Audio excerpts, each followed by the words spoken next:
Hey there, so I just finished reading this absolutely fascinating book called Dopamine Nation Finding Balance in the Age of Indulgence by Dr. Anna Lemp, and honestly, it's one of those books that just sticks with you, making you see your own habits and the world around you in a totally new light.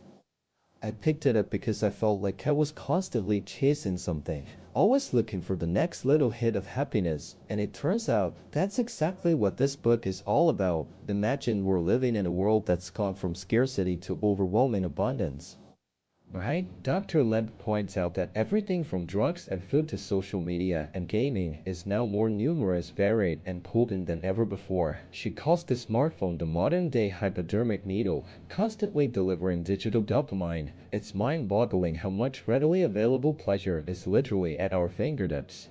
So, what's the big deal with all this pleasure? Well, the core idea of the book revolves around dopamine, which scientists use as a kind of universal currency to measure how addictive any experience is. The more dopamine released in our brain's reward pathway, and the faster it's released, the more addictive the experience becomes. But here's the kicker: pleasure and pain are processed in the same brain regions, and they work like opposite sides of a balance. When we feel pleasure, this balance tips, and then our brain, wanting to stay level, overcorrects, tipping to the side of pain. Dr. Lemp calls the self-regulating mechanisms that do this little gremlins hopping on the pain side. Ever felt that craving for a second piece of chocolate even when you're full? Or wanting a good book to last forever? That, she says, is your brain's pleasure balance tipped to the side of pain. And this leads to tolerance, or neurosopathy, where with repeated exposure to the same pleasure, the initial gut feeling gets weaker and shorter, and the pain that follows gets stronger and longer. Our gremlins get bigger and faster, so we need more of our chosen substance or behavior to get the same effect. Dr. Lemp shares her own story about getting hooked on romance novels, starting with Twilight. What began as a harmless escape spiraled into chain reading increasingly graphic and erotic stories, disrupting her life and making her embarrassed. She eventually reached a point where no book brought her pleasure, a state called anhedonia. This is the paradox: the relentless pursuit of pleasure for its own sake leads to anhedonia, the inability to enjoy pleasure of any kind. People with severe addictions describe getting to a point where their drug offers no high, though without it, they feel miserable. This is dysphoria-driven relapse, where the drive to use isn't for pleasure but to alleviate the suffering of withdrawal. So, if all this pleasure leads to pain, why are we constantly chasing it? The book argues that much of it is about running from pain. We've lost the ability to tolerate even minor discomfort. Consider David, one of Dr. Lemp's patients, who was prescribed Adderall for headache and Paxil for anxiety in college.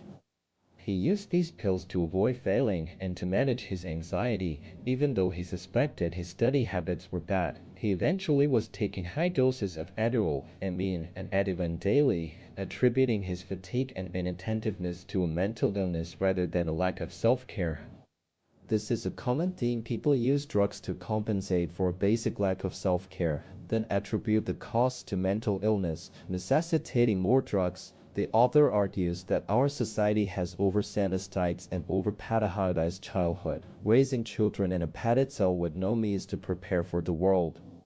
It begs the question, why in a time of unprecedented wealth, freedom, and technological progress, do we appear to be unhappier and in more pain than ever? Dr. Lemp suggests it's because we're working so hard to avoid being miserable that we're making ourselves miserable. Richer countries, for example, have higher rates of anxiety. The number of new depression cases globally increased 50 between 1990 and 2017, with the highest increases in high-income regions. So what's the secret to finding balance? The book says it's combining the science of desire with the wisdom of recovery. One of the first steps is the dopamine fast, which begins with abstinence to reset the brain's reward pathway. She guides patients through a framework she calls Dopamine. D is for data. Gathering the simple facts of consumption: what, how much, how often. O is for objectives, understanding why you're using it and how it helps. P is for problems, identifying the downsides and unintended consequences. A is for abstinence, which is necessary to restore balance and see the true cause and effect of consumption. for many, a month is the minimum needed. Delilah, a teenager, found her anxiety disappeared after a month of abstaining from cannabis, realizing it was causing her anxiety rather than curing it. M is for mindfulness, learning to observe your thoughts, emotions, and sensations, including pain without judgment. The author herself felt an existential terror after giving up romance novels but learned to tolerate it. I is for insight, which abstinence provides, allowing a clearer understanding of your behaviors, and it is for next steps, deciding whether to continue abstinence or attempt moderation. Is for experiment, trying out the plan in the real world, recognizing that moderation can be very challenging, especially for severe addictions. Beyond abstinence, the book introduces self-binding, which is about intentionally creating barriers between ourselves and our drug of choice. Recognizing that willpower alone is often not enough, there's physical self-binding, like Odysseus tying himself to the mast to resist the sirens. One of Dr. Lempke's patients, Oscar, had to remove all alcohol from his home and lock it away, but even then, he found ways to get to it, like using long stem pliers to uncork wine through a tiny drawer opening. The author herself got rid of her Kindle to create a barrier to her romance novel habit. Then there's chronological self-binding, setting time limits for consumption. Studies with rats show that limiting access to cocaine to 1 hour a day prevents the escalation seen with unlimited access, but this is hard for humans. Muhammad, a grad student addicted to cannabis, tried setting rules like no smoking before 9 a.m., but once he started, reason was out the window. Finally, categorical self-binding limits consumption by sorting dopamine into allowed and disallowed subtypes. Jacob, the patient with sex addiction, went to extreme lengths, avoiding TV, movies, and anything sexually provocative, even shaving with shorts on. The gluten-free diet, initially a form of self-binding by limiting carbs, has changed with the influx of processed gluten-free snacks, showing how market forces can undermine self-binding strategies. Now for the really intriguing part, the pursuit of pain. This is counterintuitive, but Dr. Lemke argues that pressing on the pain side of the balance can lead to a more enduring source of pleasure. She tells the story of Michael, a former cocaine and alcohol addict, who accidentally discovered the benefits of cold showers. He progressed to ice baths, feeling a euphoric high afterward, similar to ecstasy. The science behind this is hormesis, where small to moderate doses of noxious stimuli like cold, heat, or exercise improve functionality and tolerance to more severe challenges. For instance, exercise, though immediately stressful to cells, increases positive mood neurotransmitters and reduces the likelihood of drug use. This pain-to-treat pain idea is ancient, dating back to Hippocrates. Dr. Lemke highlights exposure therapy for anxiety, where you'd incrementally expose yourself to what you fear to build tolerance. David, who struggled with social anxiety, learned to make small talk with strangers at work and Starbucks, intentionally spilling coffee to overcome his fear of embarrassment. The famed free climber Alex Honnold, despite being thought to have less innate fear, actually trained his brain through years of climbing to tolerate extreme situations, demonstrating how fear tolerance can be built through exposure. However, there's a crucial warning: you can also get addicted to pain. Michael escalated his ice bath routine, making it sound like an addiction itself.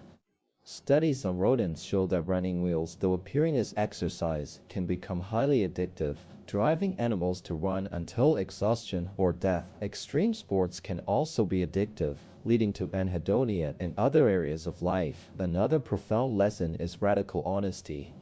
It's about telling the truth, even about our foibles, and especially when it's painful. Ria, a patient in recovery from alcohol addiction, learned to stop lying about everything, even small things, because it created a double life and isolated her. When she confessed to her brother about opening his Amazon package, it was terrifying, but it deepened their relationship. Radical honesty promotes awareness, strengthens our prefrontal cortex, the part of the brain for planning and self-control, fosters intimate human connections linked to oxytocin and dopamine release, and builds a truthful autobiography.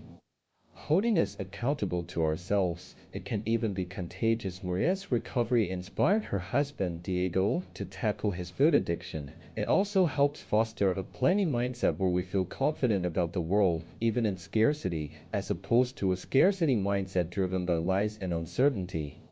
Dr. Lemp even suggests it can be a preventive measure against addiction, citing Drake's story of pleading guilty to a DUI despite his lawyer's advice, which set him on a different path in life. Finally, the book delves into prosocial shame, which is different from destructive shame.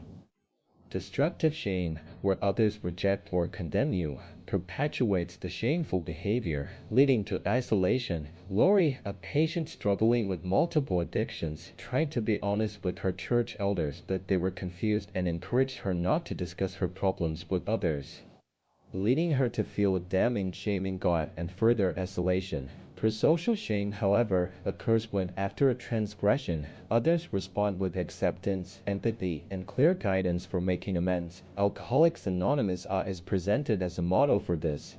The feeling of shame for relapse, when shared in a supportive group, becomes a deterrent and fosters belonging. Club goods. Dr. Lemp applies this to parenting, sharing how being honest with her kids about eating their chocolate bunnies created a space for them to be honest too. Reinforcing family bonds, the ultimate message of Dopamine Nation is that instead of seeking oblivion by escaping from the world, we need to immerse ourselves in it. Muhammad, after struggling with cannabis addiction, found recovery by forcing himself to be perfectly still to take close-up photos of beetles. Finding a strange, surreal, and compelling world without drugs, it's about patience, maintaining healthy practices day by day, and having faith that positive actions accumulate over time. This book is incredibly relevant today because we're all, to some extent, struggling with compulsive overconsumption in a world overflowing with dopamine. It teaches us that true freedom comes not from endless indulgence, but from self-imposed limits and the courage to face discomfort. It encourages us to lean into pain, practice radical honesty, and embrace authentic, intimate connections. If you're looking for a roadmap to a more balanced and meaningful life in our hyper-stimulated world, this book is a must-read. It really can help change how you approach your daily habits and your pursuit of well-being.